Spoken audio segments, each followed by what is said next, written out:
Excusez-moi. Les filles, soyons sérieuses. Juste 2 secondes. Je demande juste 2 secondes. Soyons sérieuses. Vous savez, la dernière fois, j'ai fait une vidéo ici où je vous racontais l'histoire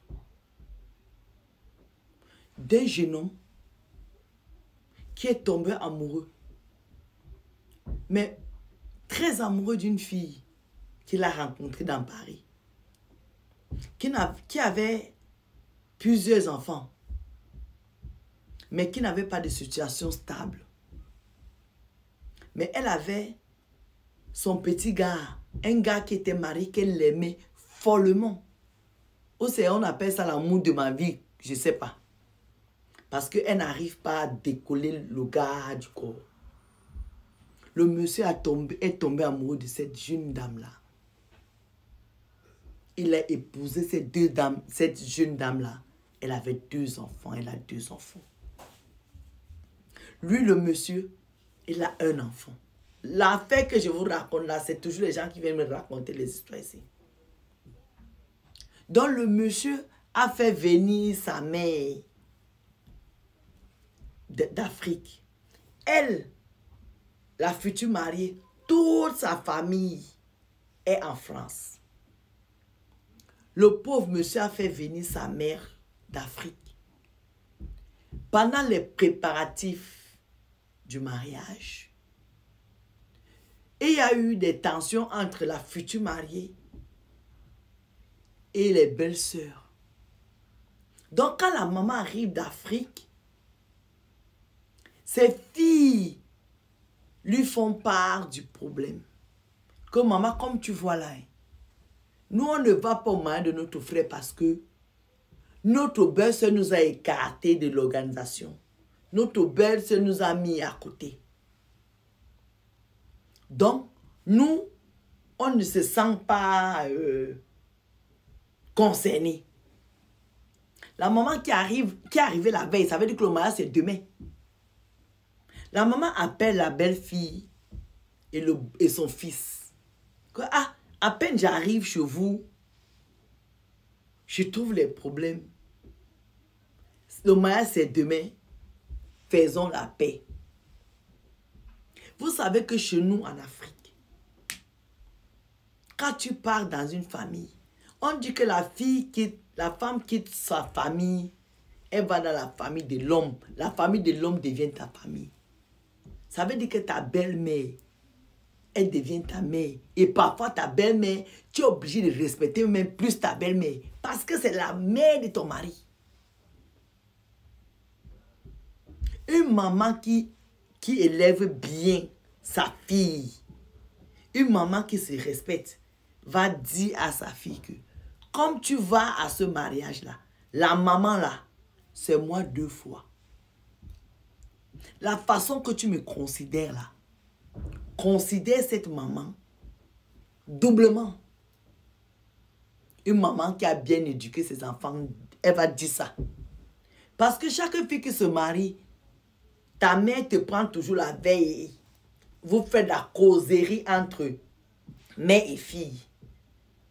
Avant qu'elle te dise que va dormir pour ton mariage demain, elle te donne les derniers consignes. Et parmi ces derniers consignes-là, elle te dit que ta belle-mère que tu vois là, ce n'est pas ta belle-mère, c'est ta mère. La façon que tu m'aimes là, il faut l'aimer 2 fois. C'est seulement chez les filles qui ont été mal élevées qui manquent de respect à les belles-mères. Donc cette belle-mère qui a fait 6 heures de vol, qui est arrivée fatiguée. C'est vrai que parfois, les belles-sœurs ne sont pas faciles. Mais je dis encore qu'à la veille des mariages, on ferme l'œil sur certaines choses, on règle ça après. La belle-mère dit à cette dame que, la future mariée, ma fille, viens demander pardon à viens arranger le problème avec tes belles-sœurs. Comme ça, on fait un bon mariage dans la paix avec les 2 familles. Parce que nos 2 familles vont s'unir. Comme la future mariée, c'est là où elle avait déjà déposé son mari. Oui, c'est ça qui est la vérité. Elle a dit à sa belle-mère que moi, demander pardon à qui?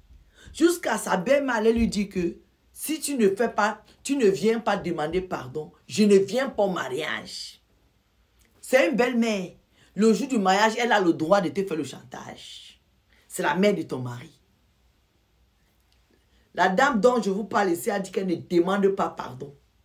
Ça veut dire que la belle-mère a fait le voyage depuis l'Afrique. Elle n'a pas assisté au mariage. Le mariage avait 3 jours. Vendredi, samedi, dimanche. La maman là était chez ses filles, avec ses filles à la maison. Son fils avait loué un château. Où là-bas, le vendredi, c'était le Dom Pérignon que les gens buvaient. Toute la journée, toute la soirée des vendredis, c'était le Dom Pérignon à son mariage. Il y avait au moins 400 invités. Samedi, c'était le Amand de Brignac ou bien je ne sais pas moi quel quoi. Dimanche, pour le Ngondo, on a fait le renard blanc. Et chaque invité est rentré avec une bouteille de Dom Pérignon le dimanche à main.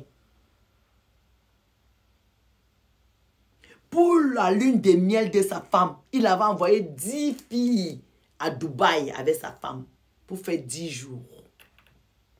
Un homme qui vous a honoré comme ça. Le gars a acheté une maison avec la piscine, il t'a mis dedans. Avec 2 enfants que tu as ramenés, que tu as fait avec un loser.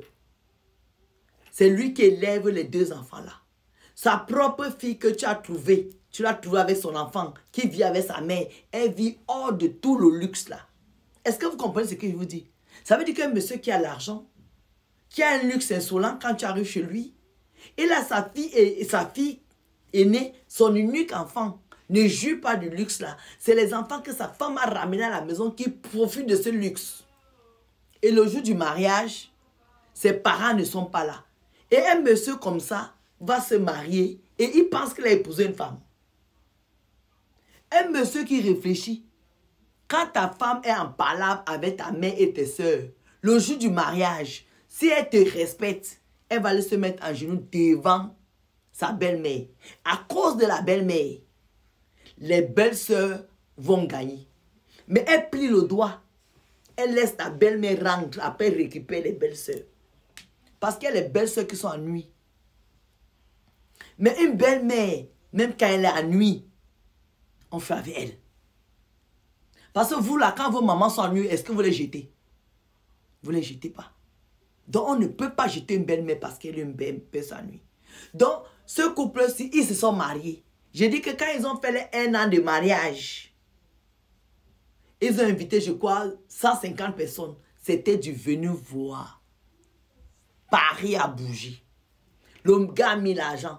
Cette fille qui n'avait même pas là où dormir, apparemment, c'est ce qu'on me raconte, qui dormait de maison en maison avec ses 2 enfants. Un coup chez le papa, un coup chez les copines, un coup là-bas.